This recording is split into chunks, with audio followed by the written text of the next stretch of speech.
What is poppin', y'all? This is your girl Sophia with another video, and today we're talking about 7 small habits that I have been doing for a while that have absolutely changed my life. I was so excited to research things about the habits that I'm about to tell you, and I was just so excited to think about the things that I want to include here because I was looking for small things and small changes that have resulted in big differences. And I think that habits are just like such an essential, important, and crucial part of our lives because this is something small. Well, not necessarily always, but specifically what we're talking about today, something very small that results in such a big difference. And I think it's scary and cool at the same time because obviously habits can be bad. It's just like we're repeating something long enough that it becomes part of our lives. Everybody else likes to bring up the example of brushing your teeth, right? Because we've done it for decades basically, that now it's kind of like feels weird if you don't do it. So let's get right into the 7 habits that I have implemented in my life that have changed it completely.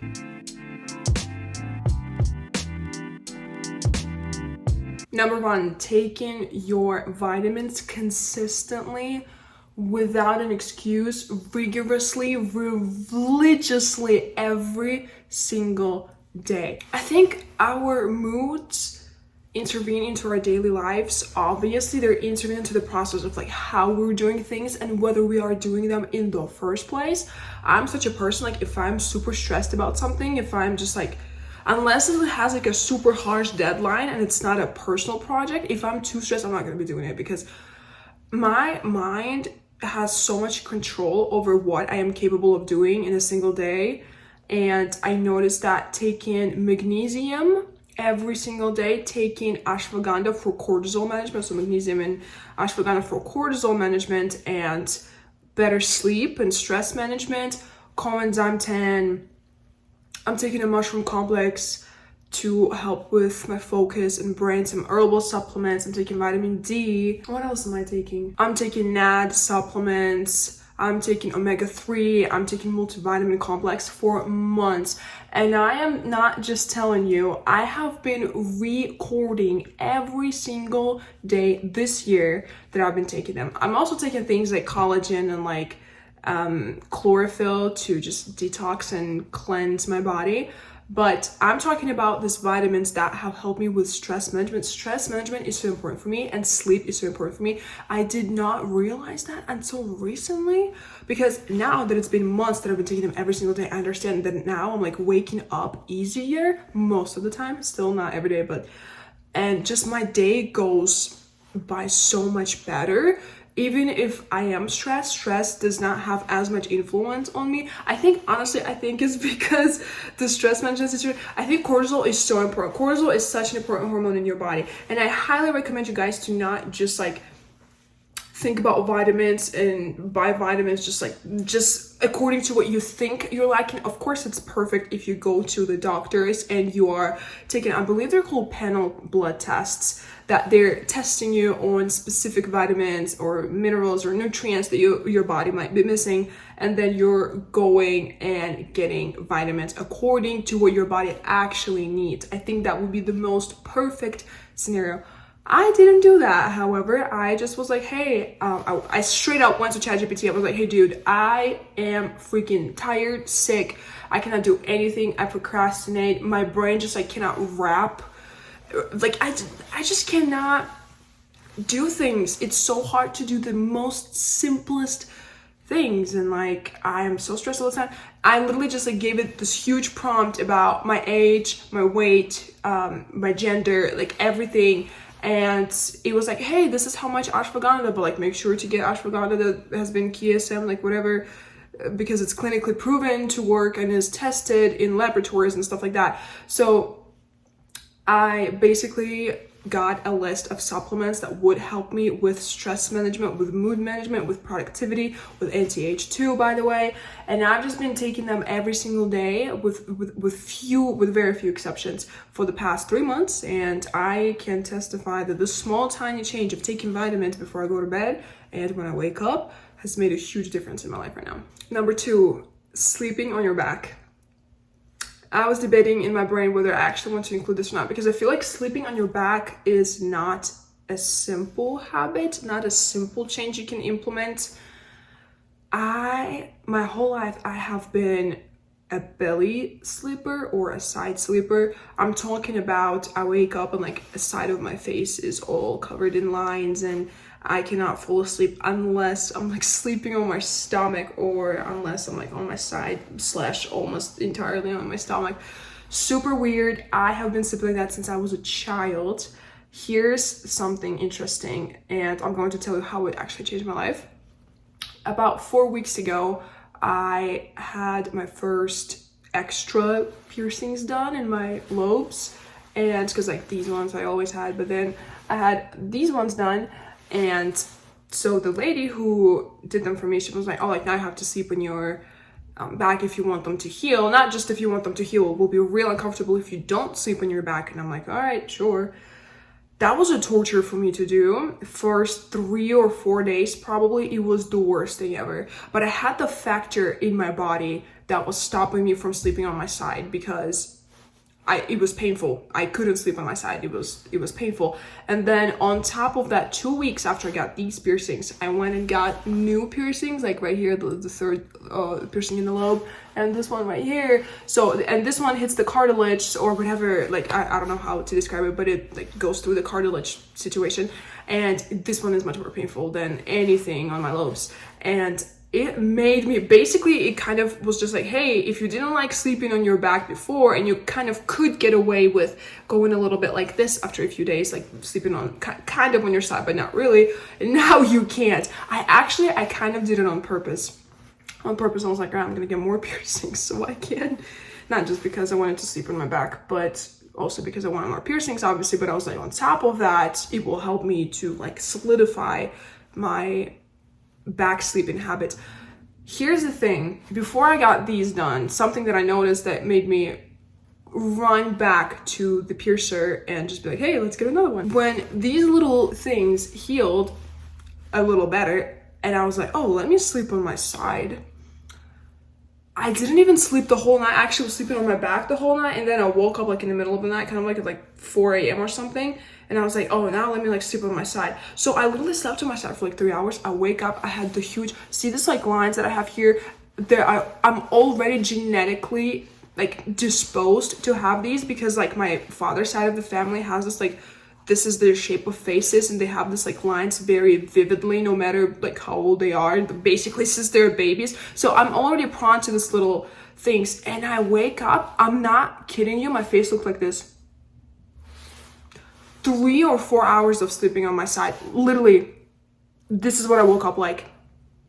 Here's the thing, I was living like that my entire life, and I didn't notice these like nosolebial folds or whatever the frick they're called. They were already like prominent enough, but then I was making them worse by sleeping on my back, sleeping on my side and sleeping on my stomach. And I didn't notice it because you do that again. Remember this thing that I told you about habits in the very beginning? You do it long enough that you stop even thinking about it, and it can be a good thing, it can be a blessing and a curse, right? And in my case, sleeping on my side and my stomach was a curse, because I already am disposed to having those lines on my face very like prominent, very vivid, but I was making it worse by sleeping, and I didn't notice it. I didn't know how much worse it was making the situation, just because it was happening every single day. It's hard to see how drastic the change is when you see it every single day, right? Like if you wake up and your face looks like this for the past couple of decades of your life, you think it's normal. But then again, I slept on my back for like a week.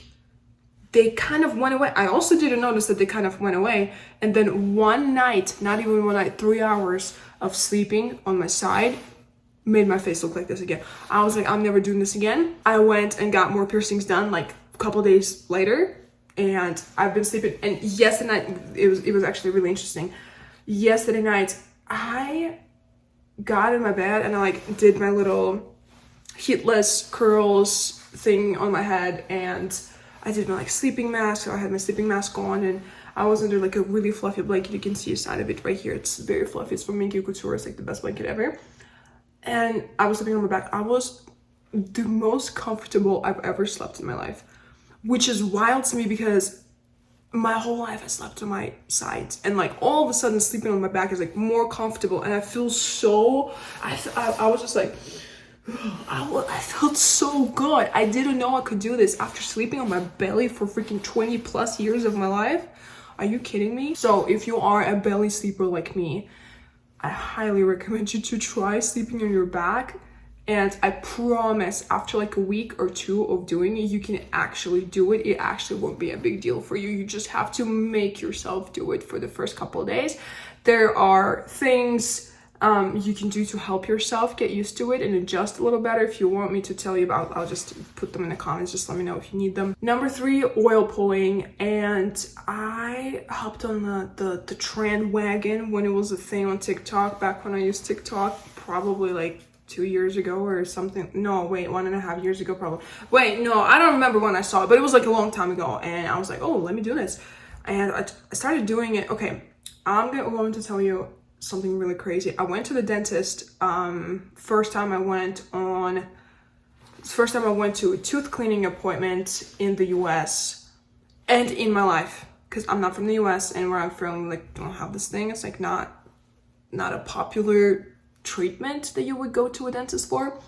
So I go to the dentist and I have my very first tooth cleaning in my life, and that was after I have been doing oil pulling for months already at that point. And so we were like talking about stuff, and she's like, oh, like, is this like your very first like time with us? I'm like, yeah, like I just like, I'm 20 like something years old right now, like decided to do my tooth cleaning the first time. I was just like, what, first time in your life? I'm like, yeah. And she's like, your teeth are like, she's like, I'm gonna be honest with you, people who come to us and tell us that like this is their very first tooth cleaning in their life, she's like, their teeth don't look like yours. Like your teeth are just like insane. Like, what the heck? I am not even kidding you. She's like, oh, like what are you doing? I showed her this oil pulling situation. She never heard about it. I was kind of, I don't know, I'm not a dentist or like a, what are they called, tooth hygiene, I don't know, mouth hygiene, I don't know what they're called. I have no clue, but I'm not them, so I don't know whether they're like watching or like interested in trends in dental hygiene nowadays. I don't know.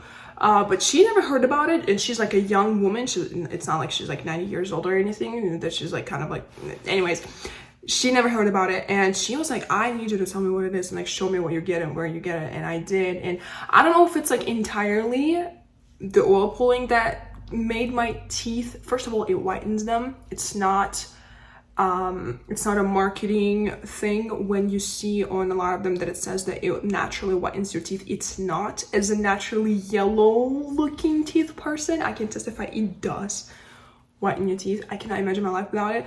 Makes your breath fresh. It cleanses your teeth like nothing else. And I've not had problems with my teeth for forever. Nothing, no cavities, no nothing.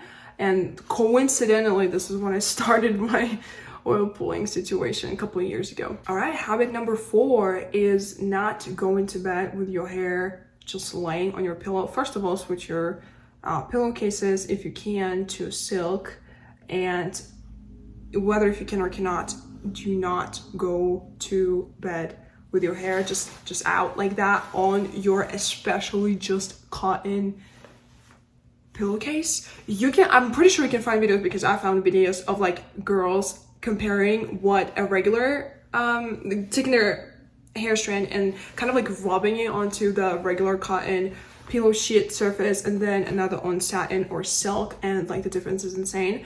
And you spend so much time of your life in bed on your pillow, hopefully 8 hours a day at least, right? Because we want to get that sleep and stuff.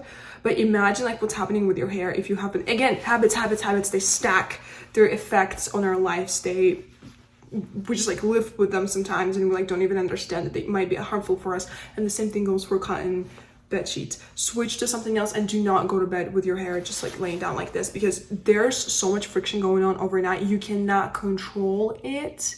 We already have enough things in our life that we cannot control with our hair. I have so many hair videos on my channel, go watch them. But please control that one at least. Please like go to bed, make a little braid, make a little very loose bun or loose braid, and try to put them behind your pillow. Or I've recently been going to bed with just like this heelless curve situation. I look crazy. A heelless curl situation. I look crazy, but it's fine. At least I wake up not looking crazy, okay? All right, my little habit number 5 is I always have travel size perfume on me everywhere, in every purse. I have a little tiny perfume with me, okay? This has been the most cool thing. I love perfumes. I love to smell good. And sometimes we are in a place for longer than we want to be, or like long enough that our perfume like doesn't stay on us for long enough for us to go on a little date right after work, for example. Sometimes you never know.